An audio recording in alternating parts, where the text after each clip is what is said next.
ओम शांति।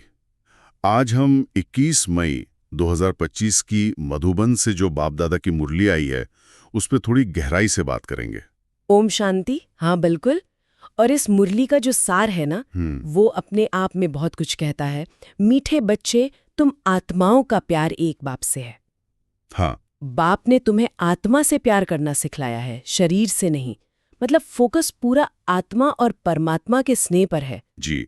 और ये समझना महत्वपूर्ण है कि ये महावाक्य सीधे परमात्मा के हैं, कोई साधारण दस्तावेज नहीं है ये। सही बात है। मुरली में एक सवाल भी उठाया गया है कि किस पुरुषार्थ में माया ज्यादा तंग करती है और उससे जीतने की युक्ति मतलब तरीका क्या है। हाँ, ये बहुत प्रैक्टिकल सवाल है और जवाब भी सीधा है। जब बच्चे बाप को याद करने का पुरुषार्थ करते ना, अपने पाप भस्म करने के लिए, जी, उसी याद की मेहनत में माया का विघ्न पड़ता है। और युक्ति ये है कि बाप जो हमारे उस्ताद हैं, टीचर हैं, उनको ठीक से पहचान कर याद करें। पहचान कर मतलब सिर्फ जानना काफी नहीं। नहीं, बिल्कुल नहीं। जानना एक बात है, पहचान कर स्नेह से याद करना वो असली युक्ति है। उससे फिर खुशी भी रहती है, पुरुषार्थ भी हल्का लगता है। अच्छा। और सेवा भी फिर खूब होती है और माया पर जीत तो पक्की ही है, समझो। मुरली में गीत का भी जिक्र है इस पाप की दुनिया से। हाँ, वो आत्मा की पुकार है कि हे बाप, हमें इस पतित दुनिया से पावन दुनिया में ले चलो। ओम शांति। तो बाबा यही समझा रहे हैं कि वो जो सच्चा प्यार है वो आत्मा का परमात्मा से हो। बिल्कुल। शरीर तो नश्वर है ना? अब बिल्कुल, आत्मा ही बाप को याद करके पवित्र बनती है। योग बल से ही पाप कटते हैं, कोई बाहर के कर्मकांड जैसे गंगा स्नान वगैरह उससे नहीं। और क्योंकि ये याद ही सब कुछ है, सबसे पावरफुल साधना है। हाँ, इसीलिए माया इसी में रुकावट डालती है। इसको जीत लिया तो समझो जगत जीत लिया। और बाप हमें यही माया जीत बनने की विधि सिखाते हैं। सिर्फ विधि ही नहीं, बाप तो हमें पूरे 84 जन्मों के चक्र का ज्ञान भी देते हैं। जी हाँ, कैसे हम आत्माएं ये चक्र पूरा करके बाप के साथ वापस घर जाती हैं, परम धाम, ये सब राज खोलते हैं। तीनों लोकों का ज्ञान भी स्पष्ट करते हैं, मूल वतन, सूक्ष्म वतन और ये स्थूल वतन। और सबसे खास बात ये लगती है कि ये सब ज्ञान, ये धारणाएं गृहस्थ व्यवहार में रहते हुए करने को कहा गया है। हाँ, यही तो सहज योग है। सब कुछ करते हुए भी बुद्धि बाप की याद में रहे।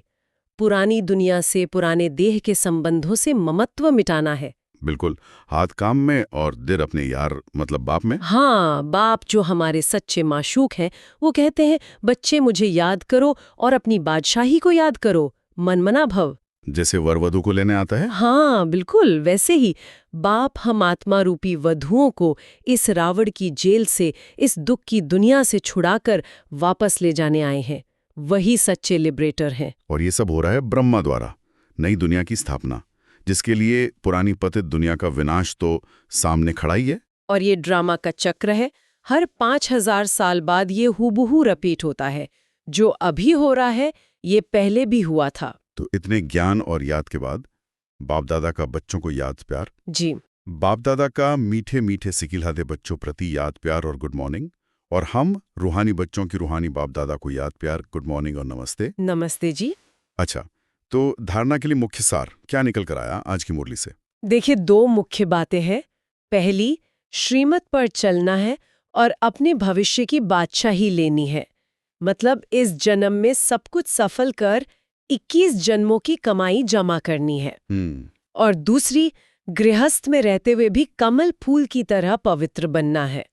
पुरानी दुनिया से दिल हटाकर बुद्धि को बाप की तरफ लगाए रखना है, पूरा पावन बनना है। जी, और आज का वरदान भी बहुत सुंदर है। हाँ, वरदान है।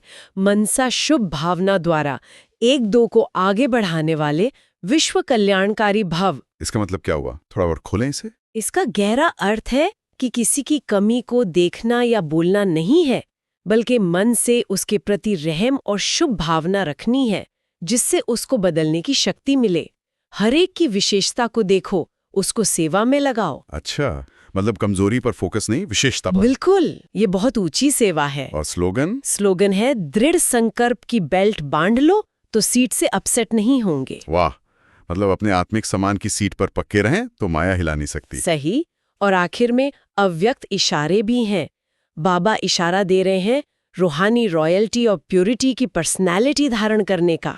रूहानी रॉयल्टी? हाँ, जब हमारे चलन से, हमारे चेहरे से पवित्रता की ऐसी लाइट फैलेगी जैसे कोई शमा जल रही हो, तभी बाप की प्रत्यक्षता का सूर्य उदय होगा।